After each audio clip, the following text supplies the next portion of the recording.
Hi, I'm Callie Lewis. You're watching Geek Brief TV. This is Brief 256, and I have reviews for yous. Huh? Well, I lived in Chicago. I can say yous.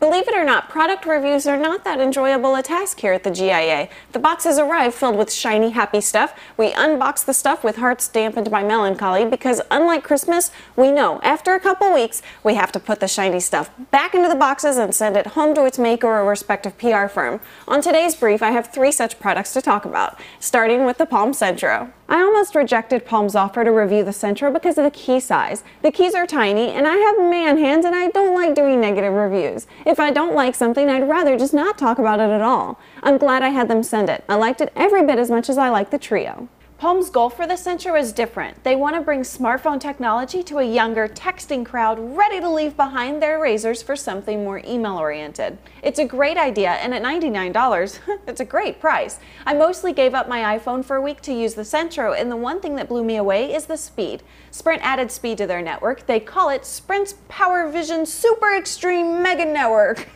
The small size of the keys was a non-issue for me. The phone is lightweight, small, affordable, and above all, fast.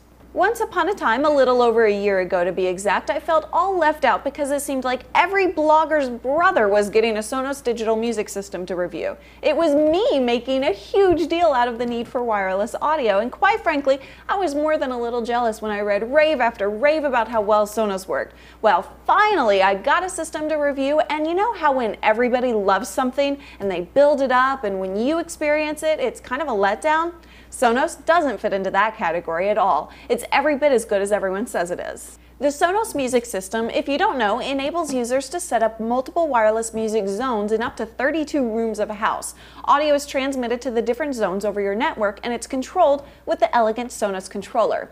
I guess they licensed the iPod click wheel. It works exactly the same, and the full color navigation screen is beautiful. Zone Player 80s can connect to any amplified speaker in any room with network access. The players are small, unobtrusive, and include both digital and analog outputs. The new Zone Bridge extends the range of your Sonos music network.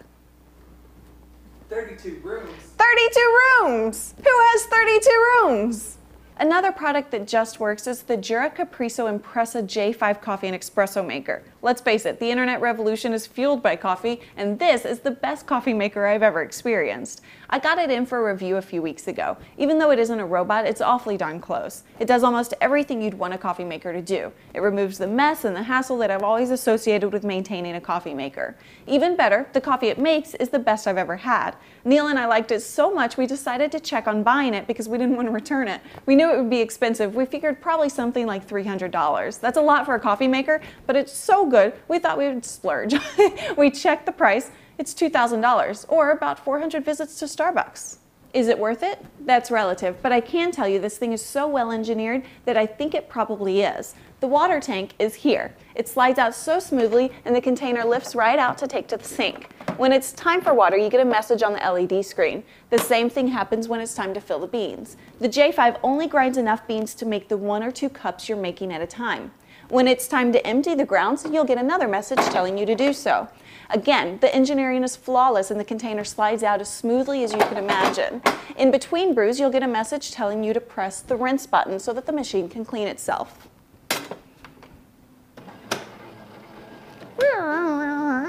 Now we have a message that's saying fill beans, so we're going to do that. You just lift that right out, and the little cup is so nicely built in. So get my beans here. And as you fill the beans, when you've filled it enough, then it's going to say ready. And it only took 1 cup. Okay. I was all ready to fill and fill. Ready. The twin spouts for filling your cups with espresso or coffee can be pulled apart to fill 2 cups at a time. It also has a hot water nozzle for making tea, or even more pertinent, ramen noodles. I wouldn't put a J5 on a credit card, but I'd absolutely give up a year of Starbucks to buy one. If you really love the brief, maybe you could buy someone a domain name from GoDaddy.com for Christmas, and then that would pay for the coffee maker, which would fuel future production of the show. Wishing and hoping and praying. I'm Callie Lewis. Coffee cheers!